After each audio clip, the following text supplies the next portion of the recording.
कर्नाटक के विजयपुरा जिले के इंडी में आज नीट परीक्षा में कथित अनियमितताओं के विरोध में भारतीय राष्ट्रीय छात्र संगठन यानी एनएसयूआई ने बड़ा प्रदर्शन किया। इस प्रदर्शन में इंडी के विधायक यशवंतराय गौड़ा पाटिल भी शामिल हुए और छात्रों के आंदोलन को अपना समर्थन दिया।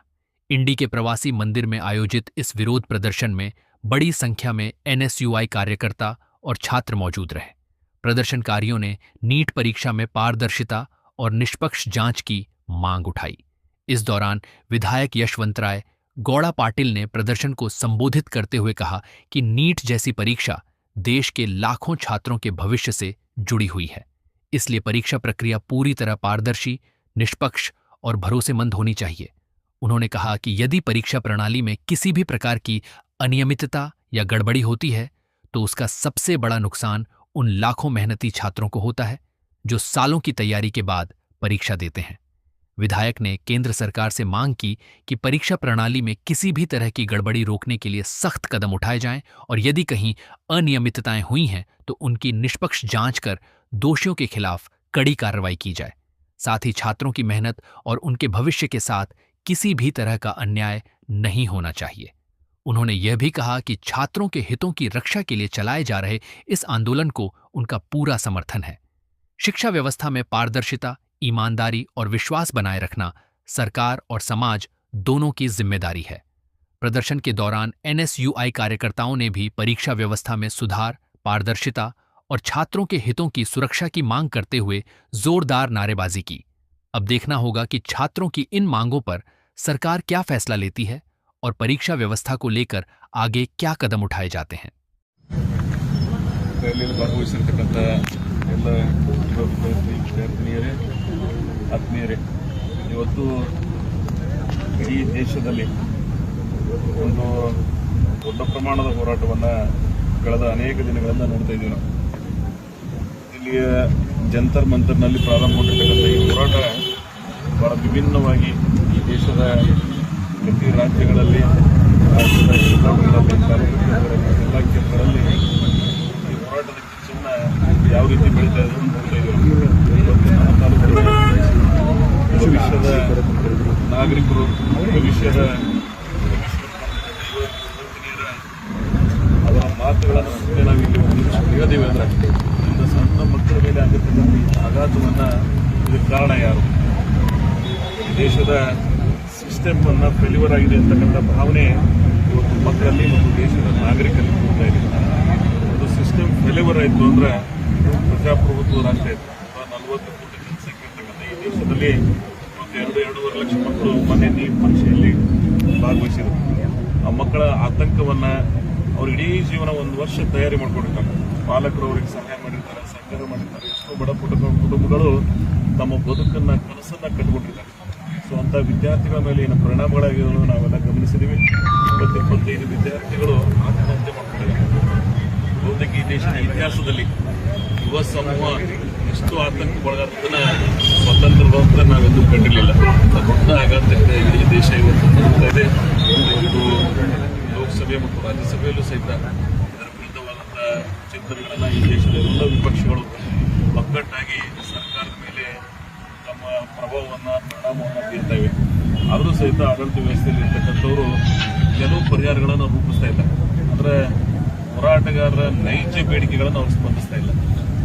ಪೇಪರ್ ಲೀಕ್ ಆದ ಬಗ್ಗೆ ನಾವು ಒಂದು ಕೋರ್ಟ್ ಸಿಸ್ಟಮ್ ಮೇಲೆ ಫಾಸ್ಟ್ ಟ್ರ್ಯಾಕ್ ಮಾಡಿ ಅವಕ್ಕೆ ಪರಿಹಾರ ಕೊಡ್ತೀವಿ ಅಂತಕ್ಕಂಥ ನಿರ್ಣಯ ಏನದ ಅದು ನಂತರ ಲೀಕ್ ಯಾಕೆ ಆಯಿತು ಅನ್ನೋದಂಥ ಆತಂಕ ಇವತ್ತು ದೇಶದಲ್ಲಿ ಅನೇಕ ಸಲ ಈ ದೇಶದಲ್ಲಿ ಏನು ನೀಟ್ ವ್ಯವಸ್ಥೆ ಬಂದಿದೆ ಅದಾಗಿನಿಂದ ಎಷ್ಟು ಪ್ರಮಾಣದಲ್ಲಿ ಲೀಕ್ ಆಗಿವೆ, ಅದರ ಪರಿಣಾಮ ಏನು ಮತ್ತು ಅದರ ಕಾರಣ ಎನ್ನುವುದನ್ನು ಅದರ ನೀಡಬೇಕಾಗ್ತದೆ.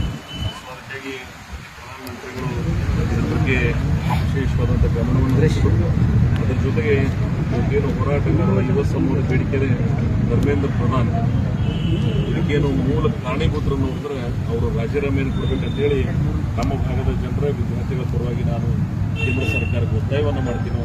ಹಾಗೆ ನಿರ್ದಯವಾಗಿ ಈ ರಾಷ್ಟ್ರದ ಗೃಹ ಸಚಿವರಾಗಿರ್ತಕ್ಕಂಥ ಅಮಿತ್ ಶಾ ಮೊನ್ನೆ ಜಂತರ್ ಮಂತರ್ನಲ್ಲಿ ಯುವ ವಿದ್ಯಾರ್ಥಿಗಳ ಮೇಲೆ ಅವರು ಮಾಡಿರ್ತಕ್ಕಂಥ ದಬ್ಬಾಳಿಕೆಯನ್ನು ನಾವು ಖಂಡಿಸ್ತೀವಿ. ಯುವ ಸಮೂಹ ನಮ್ಮ ಮಕ್ಕಳು, ನಾಳಿನ ಭವಿಷ್ಯ, ಅವ್ರ ಮೇಲೆ ಆ ರೀತಿ ಬಡಿಯೋದನ್ನು ನೋಡಿದ್ರೆ ಇದು ನಾಗರಿಕ ದೇಶಕ್ಕೆ ಶಾಂತಿ, ಪ್ರೀತಿ, ಸಹನೆಯನ್ನು ಕೊಡಿಸ್ಕೊಟ್ಟಿರ್ತಕ್ಕಂಥ ಗಾಂಧೀಜಿಯವರ ಸಂಸ್ಕಾರ, ಇತಿಹಾಸ ಈ ದೇಶಕ್ಕೆ. ಲಾಲ್ ಬಹದ್ದೂರ್ ಶಾಸ್ತ್ರಿ ಅಂತವ್ರನ್ನ ಕಂಡಿರ್ತಕ್ಕಂಥ ರಾಷ್ಟ್ರ ಇದು. ಇಲ್ಲಿ ಈ ರೀತಿ ಏನು ಇವತ್ತು ಶಾಸ್ತ್ರಿ ಅವರು ಬರೀ ಒಂದು ರೈಲ್ವೆ ಎಕ್ಸಿಡೆಂಟ್ ಆದ್ರೆ ರಿಸೈನ್ ಮಾಡಿದ್ರು ಅಂತ ಭವ್ಯ ಇತಿಹಾಸ ಇರ್ತಕ್ಕಂಥ ಈ ರಾಷ್ಟ್ರದಲ್ಲಿ ಇಷ್ಟು ದೊಡ್ಡ ಪ್ರಮಾಣದ ಹೋರಾಟಗಳು ನಡೆದರೂ ಸಹಿತ ಅದಕ್ಕೆ ಸಂಬಂಧಪಟ್ಟಂತ ಧರ್ಮೇಂದ್ರ ಪ್ರಧಾನ್ ಅವರು ಇವತ್ತು ರಿಸೈನ್ ಮಾಡದೆ ನಮ್ಮ ಅಧಿಕಾರಕ್ಕೆ ಅಂಟಿಕೊಂಡದ್ದು ಮತ್ತು ಅವ್ರಿಗೆ ಏನು ಸಹಾಯ ಸಹಕಾರ ಮಾಡ್ತಾ ಇದ್ದಾರೆ ಮಾನ್ಯ ಪ್ರಧಾನಮಂತ್ರಿಗಳು. ಅವರ ಈ ನಡೆ ನಿಜಕ್ಕೂ ಖಂಡನೀಯವಾಗಿದೆ. ಮುಂದಿನ ದಿನಮಾನದಲ್ಲಿ ಈ ದೇಶದ ಜನ ಇದನ್ನು ಗಮನಿಸ್ತಾ ಇದ್ದಾರೆ. ಬಹುತೇಕ ಕೇಂದ್ರ ಸರ್ಕಾರ ಈಗಾದರೂ ಎಚ್ಚೆತ್ತುಕೊಂಡು ವಿದ್ಯಾರ್ಥಿಗಳ ಭವಿಷ್ಯವನ್ನ, ಅವರ ಮುಂದಿನ ಬದುಕನ್ನ, ಈಗಾಗಲೇ ಎಲ್ಲರಲ್ಲಿ ಯಾವ ರೀತಿ ಭಾವನೆ ಬಂದಂದ್ರೆ ಈ ನೀಟ್ ವ್ಯವಸ್ಥೆ ತೆಗೆದು ಮೊದಲಿದ್ದ ವ್ಯವಸ್ಥೆಯನ್ನು ಬರಲಿ ಅಂತಕ್ಕಂಥ ಪ್ರಯತ್ನ ಒಂದು ಕಳಕಳಿ ಭಾವನೆಯನ್ನು ಮಕ್ಕಳಿಗೆ ಬರ್ತಾ ಇದೆ. ಇವೆಲ್ಲ ಪಾಪ ಉಳಿಸ್ಕೊಳ್ಳೋರು ಇಂಥವ್ರ ಭಾವನೆಯಲ್ಲಿ ಇದು ನೀತಿ ಬರ್ತಾ ಇದೆ. ಮೊದಲ ಸರ್ಕಾರ ಗಮನಿಸಬೇಕು, ಇದಕ್ಕೆ ಪ್ರಾಮಾಣಿಕವಾಗಿ ಸ್ಪಂದಿಸಬೇಕು ಅಂತೇಳಿ ಒತ್ತಾಯವನ್ನು ಮಾಡ್ತೀರೋ. ಈ ಅಚ್ಚಾತುರಕ್ಕೆ ಯಾರ್ಯಾರು ಕಾರಣರಾಗಿದ್ದಾರೆ, ಇಡೀ NSUI, ಕಾಂಗ್ರೆಸ್ ಮತ್ತು ನಾಗರಿಕ ಸಮಾಜ, ಅವೆಲ್ಲಕ್ಕಿಂತ ಮೊದಲು ಎಲ್ಲ ಪಕ್ಷ ಎಲ್ಲಕ್ಕಿಂತ ಮೀರಿ ಯಾರು ಇದೆಯೋ ಅಂದ್ರೆ ಒಂದು ನಾಗರಿಕ ಸಮಾಜ. ಈ ದೇಶದ ನಾಗರಿಕ ಸಮಾಜ ಇದನ್ನು ಖಂಡಿಸ್ತದೆ ಅಂತಕ್ಕಂಥ ಮಾತನ್ನು ನಾನು ಹೇಳಿ, ಭಾರತದ ಇತಿಹಾಸಕ್ಕೆ ಈ ರೀತಿ ಹೋರಾಟಗಳಿಗೆ ಅವಕಾಶವನ್ನು ಮಾಡಿಕೊಡೋದು ಈಗಾದರೂ ತಡ ಆಗಿದ್ರು ಸಹಿತ ಅದು ಅಣ್ಣಾ ಹಜಾರೆ ಅಂತ ದೇಶದ ಅನೇಕ ಇಂಟೆಲೆಕ್ಚುವಲ್ ಕ್ಲಾಸ್ ಸಪೋರ್ಟ್ ಮಾಡ್ತಾ ಇದ್ದಾರೆ. ಕಾರಣ ಏನಂದ್ರೆ ಇದು ನೈಜ ತೊಂದರೆ ಆಗಿದೆ ಅಂತಕ್ಕಂಥ ಭಾವನೆ ಇವತ್ತೆಲ್ಲರಲ್ಲಿ ವ್ಯಕ್ತ ಆಗ್ತಾ ಇದೆ. ಅದಕ್ಕಾಗಿ ಕೇಂದ್ರ ಸರ್ಕಾರ ಇದರವಾಗಿ ತ್ವರಿತವಾಗಿ ಧರ್ಮೇಂದ್ರ ಪ್ರಧಾನ್ ಅವರನ್ನ ಸ್ಯಾಕ್ ಮಾಡಬೇಕು, ಅವ್ರನ್ನ ಪದಚ್ಯುತಗೊಳಿಸಬೇಕು. ಅದರ ಜೊತೆಗೆ ಗೃಹ ಸಚಿವರು ಲಾಠಿ ಪ್ರಹಾರವನ್ನು ಪೊಲೀಸ್ ಮುಖಾಂತರ ಏನು ಮಾಡಿದರೆ ಅವರು ದೇಶದ ಜನರಿಗೆ ಯುವ ಸಮೂಹಕ್ಕೆ ಕ್ಷಮೆಯನ್ನು ಕೇಳಬೇಕು.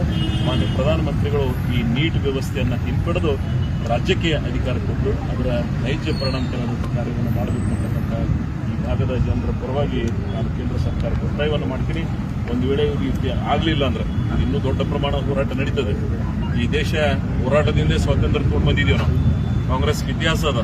ಸ್ವಾತಂತ್ರ್ಯವನ್ನು ಬ್ರಿಟಿಷರಿಂದ ತಗೊಂಡಿದ್ದೀವಿ. ಇಂಥವ್ರಿಂದಂತರೂ ಅದು ಮುಂದಿನ ದಿನಮಾನದಲ್ಲಿ ಈ ದೇಶದ ಜನನೇ ಅವರಿಗೆ ಪಾಠವನ್ನು ಕಲಿಸ್ತಕ್ಕಂಥ ಪ್ರಯತ್ನ ಮುಂದಿನ ದಿನಮಾನದಲ್ಲಿ ನಡೀತದೆ ಅಂತಕ್ಕಂಥ ಮಾತನ್ನು ಹೇಳಿ, ರಾಹುಲ್ ಗಾಂಧಿ ಅವರು ಸಹಿತ ಪ್ರಧಾನಮಂತ್ರಿಗಳ ಮನೆ ಎದುರುಗಡೆ ತಮ್ಮ ಹೋರಾಟವನ್ನು LOP ರಾಜ್ಯಸಭಾ ಮತ್ತು ಲೋಕಸಭೆ ಇಬ್ಬರು ಅಲ್ಲಿಯೂ ಸಹಿತ ಪ್ರತಿಪಾದನೆಗಳನ್ನು ಮಾಡ್ತಾ ಇದ್ದಾರೆ. ಮತ್ತು ಎಲ್ಲ ವಿಪಕ್ಷಗಳು ಇವತ್ತು ಮುಲಾಯಂ ಸಿಂಗ್ ಅವರ ಚಿರಂಜೀವರಾಗಿರ್ತಕ್ಕಂಥ ಅನೇಕ ಜನ, ಶರದ್ ಪವಾರ್ ಅಂತ ದಿಗ್ಗಜರಾಗಿರ್ಬೋದು, ಹಣ ಜನ ಈ ದೇಶದ ಜನ, ಹಿರಿಯ ನಾಗರಿಕರು, ಹಿರಿಯ ನಾಯಕರು ಈ ಒಂದು ಹೋರಾಟಕ್ಕೆ ತಮ್ಮ ಬೆಂಬಲವನ್ನು ಸೂಚಿಸಿದ್ದಾರೆ.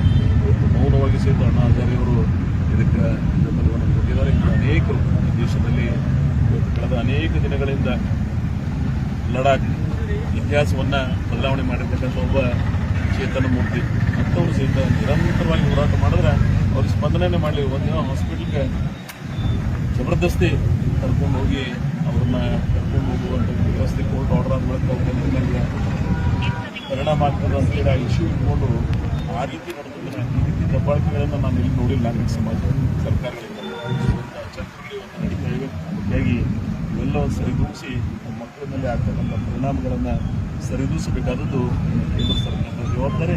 ಅದನ್ನು ಅವರು ಮಾಡ್ತಾರೆ ಅಂತಕ್ಕಂಥ ವಿಶ್ವಾಸ ನನಗದ. ಒಂದು ವೇಳೆ ಮಾಡಲಿಲ್ಲ ಅಂದ್ರೆ ಅದರ ಪರಿಣಾಮವನ್ನು ಅವರು ಅನುಭವಿಸ್ತಾರೆ ಅಂತಕ್ಕಂಥ ಹೇಳಿ, ಈ ಭಾಗ ಜನ ಜಾಗೃತರಿದ್ದಾರೆ. ದೇಶದಲ್ಲಿ ಏನು ನಡೀತದೆ, ನಮ್ಮ ಮೇಲೆ